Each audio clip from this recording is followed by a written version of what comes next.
Hey Internet, it's RJ. Welcome back. Thanks for tuning into the show today. Now today we're about to end the month of June, but before we do and move fully into summer, we must address our monthly Q&A. You know the deal, the ruler goes up. You drop your questions down below and we take them in the order they come in. So we've got everything from the continued nerfing of cards, what's next, what's the future, the next Delta card above the reserve, and of course something about the government just to put everyone in the best mood possible. So of course, we go long on every question. Chapter stool down below. Feel free to hop around as your heart desires. Without further ado, go ahead, press the subscribe button, and let's get to work.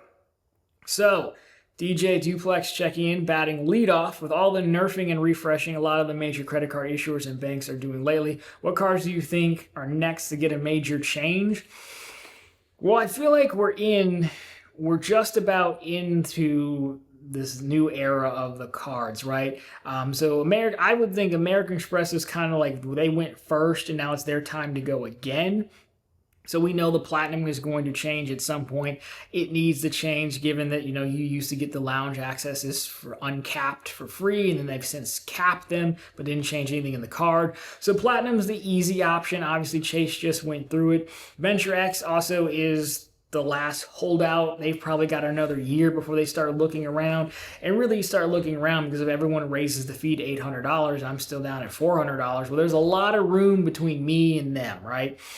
There's still a lot of cards we think will come out, Wells Fargo and Citi premium cards. But as far as what's going to get refreshed, I think we'll see more of new products added, honestly. I know someone's going to ask about it later, but I could refresh my current card or I could just add a more expensive card because we've shown that we will pay, right? It's a weird thing. Almost the more frivolous the item is, the more willing we are to pay for it immediately, whether it be like Xboxes and PlayStations during the pandemic. I'm sure we'll start to see that with Nintendo Switches. Actually, those seem pretty easy to get, oddly enough. But you name it, the more frivolous is, we're willing to pay. So nothing really comes because the big ones are kind of done. So I'm going to say it's the Venture X. And I think we could also maybe look and see the revival of some cards. I've been waiting for them to bring out the Ritz-Carlton card or bring it back to the mainstream, right? Well, of course, we'll see some new cards. I also think there's a potential that Wells Fargo and Citi are holding on to their higher end cards.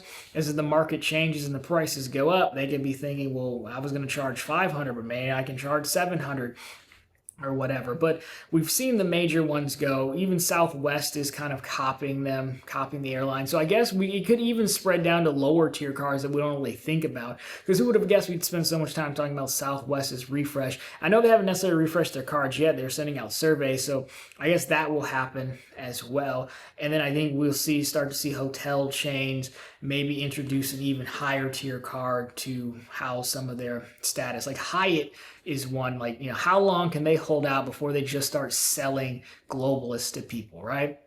I could see them doing something as well. So let me know which cards I'm missing, but I think that's kind of what we're waiting on. Amex is the obvious one, Venture X. Then I think we'll see the revival of some card brands and some more Halo type cards, like whatever comes out with the Reserve. All right, next up, what is the best way to cancel a credit card and what is the best time to cancel a credit card? So the easiest way to do anything is to just phone in and do it. I know not a lot of people like to talk on the phone, but it's hard to play the game of will they do it through secured message, won't they? Some will, some won't. Most of the time they won't. For credit cards, they almost always want you to call in. There's no real reason other than I believe it creates a point of friction. The banks seem to know that people are scared of talking. I'm not saying you are, but people really don't like talking to other people as I talk to myself. But easiest way to do is to call in, make sure you've moved all your rewards points out to someplace else. If it's a card where you can transfer credit limit and that's interesting to you, maybe you've moved a credit limit to another card if you care about that. The best time to cancel is, if it's wait 1 year, and if it's a no annual fee card, anytime after the year, you can close it. If it's an annual fee card, you're going to want to wait till the annual fee posts that second annual fee, so you've paid the first 1 year, so technically month 12, 13, the annual fee will post. As long as you phone in and cancel the card within 30 days, that fee will be refunded to you. No big deal if you cancel before then. Again, I've canceled a Chase. I think I canceled my Chase Ink Premier a little bit before then. Nothing happened, but like an Amex or something, they're known to claw back your points balance and everything. So that's what you're looking at. But yeah, just phone in, make sure you've moved your points. They'll, read you a thing. Most of them don't even care. You can go fishing for a retention offer if you want. You usually don't see those too much unless they're annual fee cards, and even then, usually only American Express. But yeah, it's really easy to close. No big deal there. All right, Red Sox Nation here. Why don't people realize abolishing the welfare state is a good thing? Deficit reduction from less government spending and more people working, paying taxes, and with more people working, it'll increase the GDP faster. I mean, I don't know that any of those things would happen. That's like a big assumption on the so I'm sure you mean for everyone, but if we just said the people like just taking the most advantage of the government, I don't think that getting rid of these things was going to make these people, oh gosh, I should go get a job and be a contributing member of society. Like, I don't think that's going to happen at all. The people who don't want to work will find a way to not work. Why don't they get rid of the whole thing? Probably because there are kids in the mix, really. I don't think anyone really has sympathy for adults. Like, the world hears your cries for help. It just doesn't care. But when you've got like kids in the mix who like can't provide for themselves or do stuff, that's probably part of it. I wouldn't be opposed to getting rid of it, not because necessarily your reason, because I'm a proponent of, if you're going to do something, either do it right or don't do it at all. And we kind of do things, but like not well enough that they really fully work. So it's kind of this half-hearted commitment just to say we did something. So either just do it right or don't do it at all. Also, I think it's somewhat misleading because, like I said, the world hears your cries for help. It just doesn't care. We don't really care enough to do it right. And the thing we could probably tell people in the beginning is like, hey, we're all kind of on our own, man. So good luck. Because that's really what is coming. We're all kind of mercenaries now. So sure, I wouldn't be... I'm fine with what you're proposing. I just don't think it's going to translate into what you think it is. And I don't think it never really happened, because what do you do? Think of the children, and what do you do with the kids, right? That's really the problem. For an adult, I don't really have that much sympathy for adults, but for kids, like, that's kind of tough. So I don't know. There you go. Everyone can now yell at us in the comments for talking about something off topic. Jack Paul's in here. My wife recently, your profile picture is black. I almost missed it. Like, I appreciate it, man. You're going with the theme. My wife recently gained her social security number. Any advice to get her to go full player 2? She's beginning to understand what I'm doing. Got her first bank account. I'm the sole breadwinner in our marriage. I want to onboard her on 2x earnings. I don't have a player 2. I can tell you, I hear about this quite a bit from a good friend of the show who has a wife, and for whatever reason, it just seems like wives and girlfriends don't really want to do this stuff. So I would say the best you can do is try to make it real, and by that I mean, me and this friend were talking, and he had like bought a rug, and because she wanted a rug or whatever. I was like, well, hey, you can point to this rug and say this was because we did the Wells Fargo bonus. The Wells Fargo bonus paid for this, right? We didn't have to pay for it. You can try to make it real, like in that sense. I'd also start off on easy ones. Like, you didn't really, I think you're talking more credit cards, but you said bank accounts. So, I mean, like Chime is an easy one where it pays instantly. Fifth Third, KeyBank. If you're in, you said Shoutout from Grand Rapids, which is in Michigan. So shout out to you. I'm just on the other side of the state. For those who don't know, Fifth Third and KeyBank are ones that pay out very quickly. You could start out with some of those so you can start to see the money and see what you can do with the money. Worst case scenario, you could just, for the ones you can do online, you could just sign up for her. I mean, I assume she's got her social. You probably already know it. You could have her information. The only thing that's really tricky there is, if for whatever reason you have to phone into the bank, then, you'd have to do that with her type deal. But you could, you could probably do it that way if you wanted to. I hear people share everything in marriage. So that's probably your fallback if she really doesn't want to play.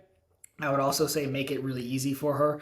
So if you've got a bunch of credit cards, label the credit cards, go through every month, show her which ones to use where, organize them for her. Don't give her more to think about than she needs. You're going to have to do the heavy lifting, but there are definite ways to do it, I would imagine. Then gamification can work as well, but I don't have a player 2. It's just me. So maybe some other folks down below who are better served or better experienced can help our guy out.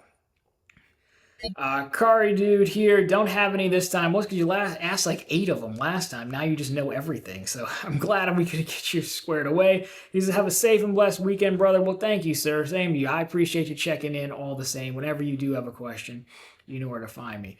Sean Credit here. With the new refreshed American Express be the ultimate travel card, and will they finally bring value for it for regular travels and credit card gurus? What do you feel City's game plan is with their Strata card? Well, okay, so we'll go in order here. So the American Express is in danger of, I believe American Express's benefit, the Platinum specifically, is that it sells the dream. So if you ever seen the movie Up in the Air, it's like George Clooney where he goes around and fires people for a living. I don't know why. I really like that movie though. He lives in airports and in hotels, and of course it's sponsored, but I think American is the sponsor. But the deal is he walks into Admiral's Club and it's like dead quiet. There's no one there. Or he's in the front of the plane and of course it's super quiet that you can just totally have a conversation without yelling. But what the Platinum card is trying to do is to sell that. Like you can't be that guy because he lives up in the air, hence the name of the movie. So he's earned all these statuses. But I can get you there. And with the Platinum card changes, capping the lounges and things like that, they're really crushing the dream. Because the dream isn't I only have 6 passes. The dream is I can go whenever I want.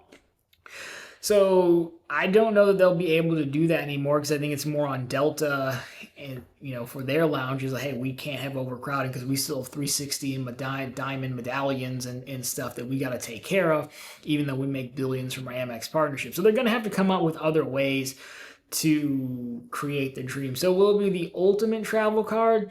I think they're still, as far as like luxury goes, they're still kind of there from the hotel statuses. They could do it if they want to punch up. You got to, can you offer Marriott Platinum and Hilton Diamond on it? But again, both of those brands also sell their own high-end cards. So on one hand, they might have hit the ceiling on what their partners are going to be willing to put on the cards.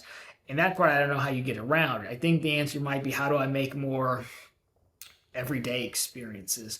Now, granted, those would just be focused in your hot areas of Chicago, LA, Miami, New York, but those seem to be the customers they want anyways, but as far as travel, like we've run into the overcrowding, we don't know what to do. I don't know what else they're going to add to it. So yes, it still has a chance, but it is in danger of ruining the dream. I think they can get it back, but it's going to take some serious work with their partners and likely a serious annual fee, like we said in the video a week or two ago. Like you're probably talking $2,000, $2,500 annual fee, I would think, to make it that again. And to your point of will it work for credit card gurus? No, because they don't really want us. Time and time again, they do not want us there. Most of the rules they come up with are to block people from doing what we like to do. So I don't think it will work it'll work, but it won't be some crazy ingenious hack or anything like that. City's game plan is with their Strata cards. At this point, I think they could be holding the Strata Elite until they figure out how Chase's thing goes, right? Because Amex is about to refresh, Chase just refreshed, and the new price point of the Sapphire is $800. The new price point of the Platinum card is probably going to be, I would have said 800, but if Chase is already 800, it's probably going to be close to 1,000, like 900s. I'd guess 995. But that's probably too big of a jump. But if I'm City, I guess I just kind of hold and see. I do think City's in the mindset of trying to get people to think of their cards as more travel, which I don't really think of City as travel too much. With that, they just changed the Strata Premier so that if you want to cash out the points, you take a haircut. Who does that remind you of versus, going through the travel portal? So I think they're trying to get it set up that you now recognize or associate their cards with travel. They're still got to incorporate the American Airlines transfer.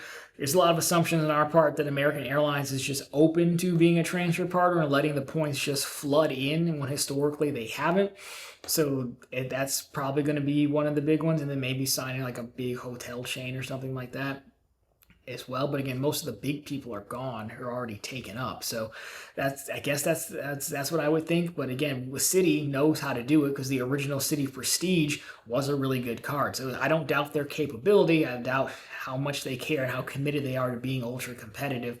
I think they might be in a holding pattern since everyone else just went.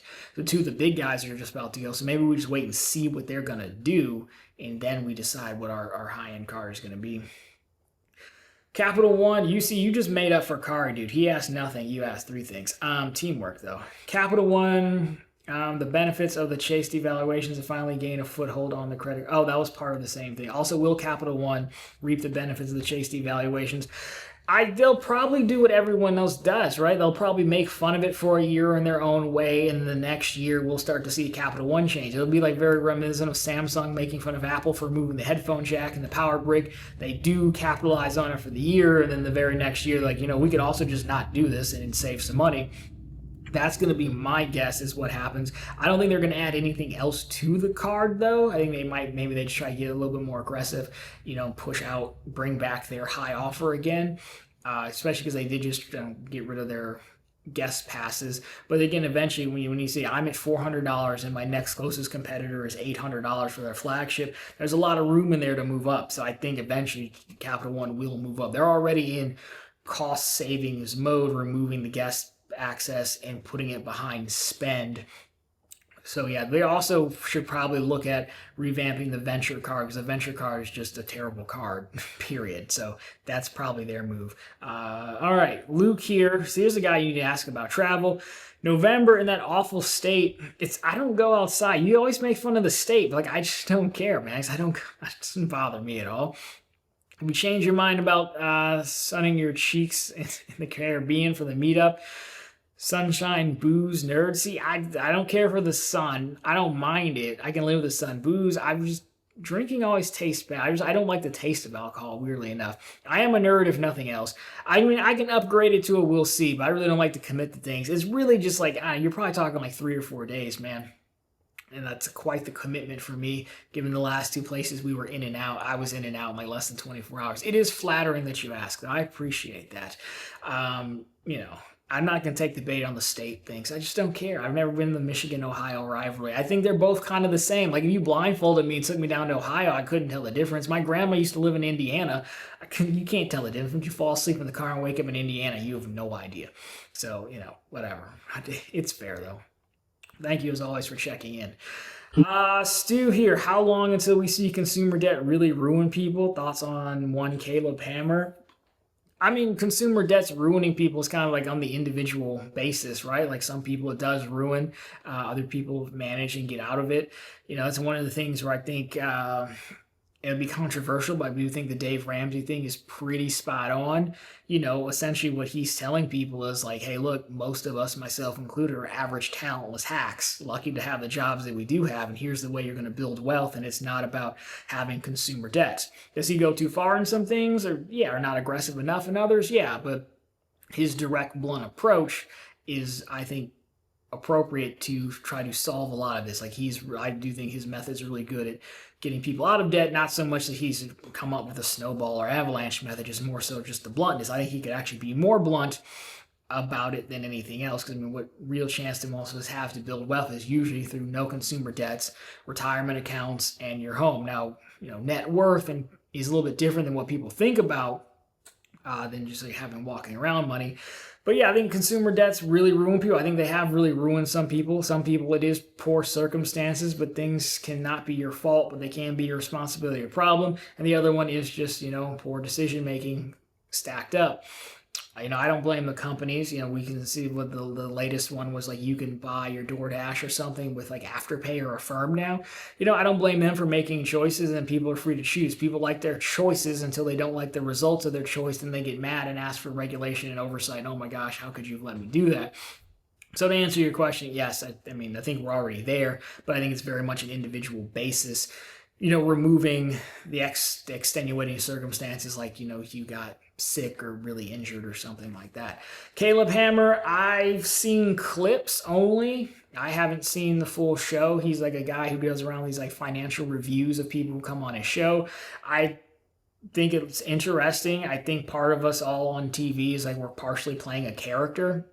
My thing is I got to get $10,000 a year from bank promotions, and sometimes I'll sign up for these really low offers because, I mainly do, if I sign up for $1 or $5, a lot of times it's for the reaction. I legitimately sign up, but it's because I'm playing the degenerate character. I am a degenerate and will sign up for things, but you take it up to 11 for being on TV and a TV person. I do think we're all playing a character to an extent. So, he's partially playing a character when he's because that's to him the thing of Dave Ramsey, when people call in and they're shocked that someone did something ridiculous. I'm well, why? They wouldn't be calling you if they didn't do anything ridiculous. But I do think that's partly sells the show. So he's helping them. Maybe they haven't got this information elsewhere. They didn't care enough to go research it on their own or what have you. Maybe just being direct works. We wouldn't really watch unless he didn't add some of the humor in it really. And from what I've seen, the clips, I find it entertaining. I don't know that I'd sit there and watch the whole show. I just don't really care about other people's finances that much. So the clips work for me. But overall, I'd say probably net benefit. And, he seems to be doing pretty well. So I would say good for him. Doc says, what do you think the new annual fee will be on the Amex Platinum when they refresh it in the fall? So was it $695 now, like $700? I mean, I think they probably want to go up to like $995. I hate when people just don't do an even $1,000, but they wouldn't do. I think they'll actually do $995. Probably a bit too much of a jump. But no, I'll stick with that because Chase went to $800. If I'm supposed to be the premium card, I got to go higher than $800. Now, if I'm at $700, $100 doesn't make a big of a deal. I do think they go up close to $995. It's close to $995, so maybe like $950, something like that, $945, something like that. It'll just be littered with coupons, more outsourcing of things. I don't think there'll be any what I would call material value. Material value to me is like, you get multipliers? And the thing about it is if you just make airlines and hotels work booking directly and add like a dining one on them, which they wouldn't do for the gold. So I'd settle for airlines and hotels booked directly. I think it would probably be enough of a change for the multipliers, as much as we could hope for. Thoughts on credits or benefits changing? I think they'll just add more. I mean, you might see some fall off because maybe the companies weren't happy with their customer acquisition, but I think they'll look to add more premium things. Like I know it's been talked about, like that ride service that gives you like a helicopter ride to the airport around Manhattan or something like that. I think it'll be more stuff like that. And nothing really specific comes out to mind. I think there'll maybe be like one that's like, focused on regular people, but the rest will be more benefits focused on, the hot areas again. I also do think there might be a push towards lifestyle a little bit because I do think we got to get people. They need to get people more into using these cards every day, not just in travel. That's why you see like Chase has a big presence in Oracle Arena. I think that's where the Warriors play. I think US Bank did something in Minnesota, their arena, one of their arenas. I can't remember exactly. I know Amex has something. I think it was in where like the Brooklyn Nets play and maybe a few others. I think they try to focus more on that. Can I get you in? I also do think if with a higher end platinum card, you could simply go with the, hey, you now get to the front of the line to get into Centurion Lounges. You no longer have to wait. So maybe even how do I improve upon the existing benefits? Hey, you can cut the line, for example. Things like that will probably be it, but I don't think there'll be anything that we were like, oh wow, I'm so glad we have it. Because everything they've always added, most of the stuff you can just go buy. Even Sky Club membership, you can just go buy. If you really travel that much, you can just use some Sky Miles for it. So I don't think it'll be that good. I do think it'll be $9.95 because they'll probably try to get rid of some of the overcrowding by shaking off of some of the unprofitable customers. But there's not really a credit that sticks out to me too much. I was thought it'd give me an easy tie-in, kind of what Chase did with the Apple Music and stuff. I do wonder if there's a tie-in with like a Google or a Samsung around technology or phones or even AI. I guess I could throw one of those out there. Like when you get like a ChatGPT membership maybe. And they make it easier to upgrade your phone or get a folding phone or something like that. That could work. We haven't really seen anyone dabble with that. I also think video games are having a really big run. So could they do something with Nintendo maybe? The Switches, for example, or Xbox Game Pass or PlayStation, whatever theirs is. We haven't really seen too many partnerships in the gaming. I know they're going live entertainment, but people still do like to play games. I wonder if they could do something like that. I don't think we've seen anything. That's my guess. Rapid Valkyrie here, another guy with the all-black logo. A few more here. If you could only have one travel card from any of the big four issuers, which would it be? This wouldn't be the only card in your setup, just your main travel card. Also, do you think Sapphire Preferred will be getting a refresh? So, assuming I have to pay for the card, then my answer is for now and for the foreseeable future always going to be the Journey card from Wells Fargo, which I try to get. To me, the Sapphire Reserve, I still don't see. You can use the credits and whatever, but I still don't see enough on the value side to go through the hassle. Like, even if I could use them all, well, what am I getting for the Sapphire Reserve that I can't get on Sapphire Preferred? The core benefits, travel insurances, transfer partners, Sapphire Preferred. But I don't really do the transfer partners. Platinum, I felt the same way. The business platinum, I was like, I could justify keeping it because I do use enough of the credits, but what am I getting in exchange for those credits? So for me, I think it's still going to be the Journey card because I want the higher multipliers in the insurances. I don't stay any place where like upgrades matter. The last few places I've been, they're like, yeah, sure, we'll upgrade you, but I wasn't in a place where being upgraded mattered. So it's just like a higher floor, but like I don't care, I'm going to sleep anyways. It doesn't really matter. So I think I still think it's the Journey card. I think that's the best card for me as someone with some travel who predominantly wants to pay cash back. A lot of these other cards with the credits and the benefits, I just don't personally see the return on working my way through them. And I know, yes, if you use them all, you still make more money than the annual fee. But again, I don't care for DoorDash. I never bought StubHub tickets. Like I don't care for Uber or Lyft. So for me, I think it's the Journey card. Yes, I do think the Sapphire Preferred will getting a refresh, and we've talked about it a little bit, but it will probably be closer to the time next year when everyone who just signed up for the 100K is set to renew, because then you've got choice. I can keep it at whatever, I'm going to say $150. It might go up to $225, given the delta between the two, but $150 seems right. I could just stay with that, or I don't like it, I could move up even further, or I could just downgrade or cancel altogether. And, a lot of times when people cancel, they feel they're sticking to the bank, but really the bank wanted you gone to begin with. I think they'll do that. The thing that makes me believe that could potentially be interesting is now that you can have the Sapphire Reserve and the Sapphire Preferred, which it was always a rule you could only have one or the other, but it was a weird rule because there was no reason to have both of them. So I don't know. I mean, I'm sure someone could come up with a reason, but there wasn't really enough power and it just didn't make sense.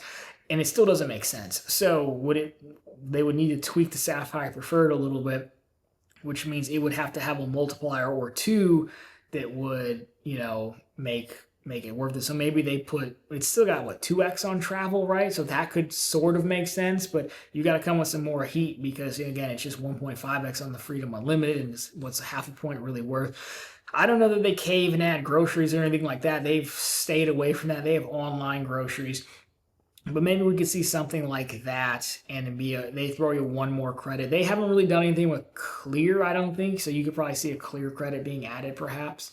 Something like that. It wouldn't be a major overhaul, and most people would look at it and be like, really? Maybe a Sapphire Lounge Pass? But yeah, I think they will refresh it. It'll be sometime next year.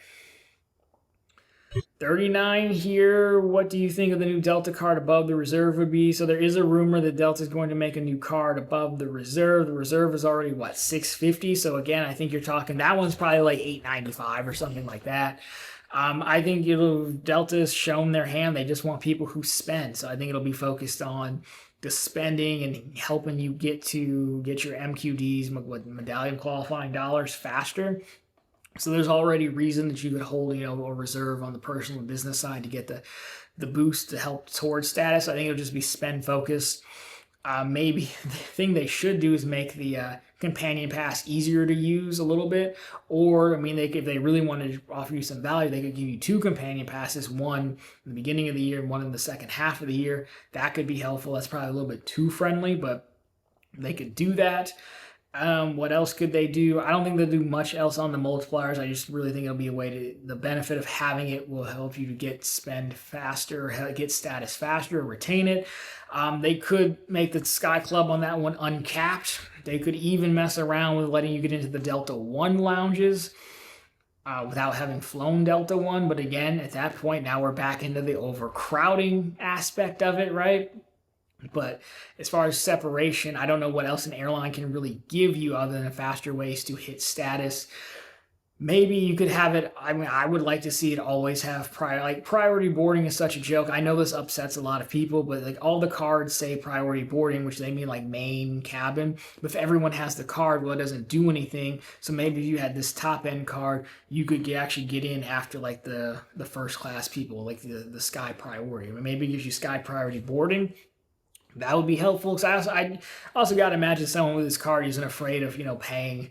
They're probably still not sitting in the back of the plane, I would imagine. So that might not be super helpful, but things like that would be of use. I don't remember if the other one has Clear on it, but you could add that as well. But we're kind of out of things to add because there's still so many so much only so many seats to go around for status. Maybe it could be like you get, a guaranteed upgrade, because normally upgrades are like first come first serve. Maybe you get a guaranteed upgrade, or it also plays. They use at one point there was a list of like the factors they had for upgrades. Like owning a card was pretty low, so maybe this one brings you up more for potential upgrade. But then you're still upsetting people who've earned status legitimately. So I guess those are my guesses. Ultimately, I think it's just another cash grab, because especially on the business side, when people are just expensing these cards or billing the fees to clients, like, why not charge more? Because someone else is paying the bill. Two more here. Mr. Middleton here. Besides the CSR refresh, Chase made some less profile tweaks to the Sapphire Preferred. Yes, Proud Money did talk about these. What are your thoughts on these Sapphire Preferred changes? If you'd like to see them expand the $50 yearly hotel credit. I mean, I think the changes make sense for Chase, and I understand why they did it, right? I mean, there was a View from the Wing article we covered on Sunday that, basically they're like, hey, look, the customer profile of this card was high spenders, but they always paid off their bill, and they did just focus on the multipliers and either transferring points out or going through the travel portal, which made the rewards expensive. 1.25 is not that much different than 1.5.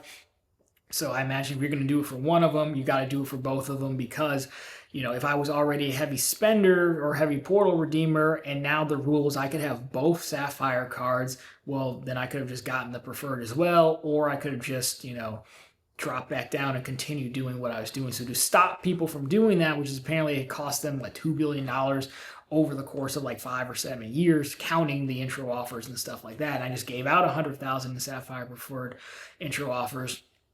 Well, then I kind of have to stop it down there too. I didn't think they were going to. I thought eventually they would do it. Now, granted, they are letting it run for 2 more years, so they're not really going to upset people. I don't know that means you're going to get the pick. I think they'll just guarantee you the best redemption for 2 years, and after that, it's gone. Sapphire Preferred, I think it'll get an overhaul. Like I said earlier, 150. The thing about the Sapphire Preferred is, given, you said the $50 hotel credit, I mean, for $45, you still get access to transfer partners. You get the insurances, the CDW, and Chase points are pretty easy to earn. So for that reason, for $45, most people can still justify. I think they will move it up to $150. You're probably looking again another credit or two.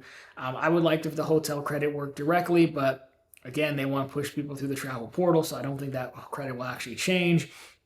It'd be nice if they threw another credit on there for maybe like booking a flight at $50 as well. Maybe something for Clear, some lounge passes perhaps. But I think at that point we're really talking about too much value, and they really just want to leave that as their entry-level card. Multipliers would be great, but again, if Chase is trying to actively get people to spend in the 1X category in the Sapphire Reserve, hence locking the Southwest status and the IHG higher statuses behind the $75,000 toll gate, which even kind of tells you something then, because I don't know how much Southwest would be paying, but Southwest throws in a $500 credit at $75,000 to spend through the travel portal. You get a $250 credit through Chase Shopping. So they're still willing to give you significant credits for more spend on the 1X, presumably on the 1X category. So I don't think, for that reason, I don't think they're going to add too many more multipliers. The multipliers on the Sapphire Preferred have never been good. Again, because the Freedom and Freedom Unlimited existed for free, so I don't think they're going to focus on that type of spend. You might even see them maybe offer a little bit of status on the Preferred for, I don't know, maybe $25,000 or $50,000 in spend as well. You could maybe do something like that. Again, I don't think that's good, but Chase is kind of clearly showing us where they're going. I think their changes will kind of align to that. Last one here, Darth Sidious. You have a chance to get more Biz Platinums before the annual fee increases. Show a little bling, RJ, even if you are cashing out those MR points. I do, when they do mail me a Platinum card offer, I do read it to see if there's no lifetime language, which means you can just keep getting it. It's not the once per lifetime deal. Presumably, if they did send me one that was like, I got 200 the last time. If they send me one for 200 again, or 250, I think is the biggest one, I would begrudgingly do it, because one, I haven't got a new card all year. Just, from the nature of going so much velocity last time. I really wouldn't be looking forward to it. Like, I really do have to make myself get the Amex cards, because I just really don't care for them or their business model and those cards that much. Again, the Business Platinum, I think, is the best Platinum card. I do stand behind that. But, knowing that $700 of my intro offer is automatically gone. Sucks. Now it does, when I did it at 2000, after I worked in some credits like the cell phone credit and the travel incidental one, it still turned out to like $1,400, which is no slouch by any means, but it just, $700 really hurt. I really don't like paying the bank. I like taking their money. But yeah, to your point, I would do it if the offer came along. I don't see those too much anymore. And it's funny, I think they're probably going to hold on to them now because Amex did have a, hey, don't forget about us. They put out a press release that we're going to announce the new card soon, but we're not going to tell you what it is, which just seems very silly. I think they were above that, honestly, but apparently I was wrong. So yeah, I mean, I'd consider it. I'd do it begrudgingly because, again, we're not supposed to make this emotional. We're supposed to just take the money, and it is a large set of money. So yeah, but you better believe I'd be cashing them out for 1 cent a point like I did last time, and upset quite a few of you. But anyways, those are all your questions answered. So thank you all for writing in. Of course, if you liked it, drop me a thumbs up down below. If you found it particularly interesting, consider subscribing to the channel. So we're posting content just like this every single week. Of course, right back every Sunday with all the news you can use in the week that wasn't credit and finance. And of course, every single day over on profitablecontent.com, which is our blog. It's always linked down below for you, as well as the channel homepage. We post the latest news stories, bank promotions, and credit card offers. If you want to go try to find some of these offers, by all means, we have even some of the free plastic cards, but those are the best ones. Anyways, guys, thanks so much for watching. I'll talk to you very soon in the next one.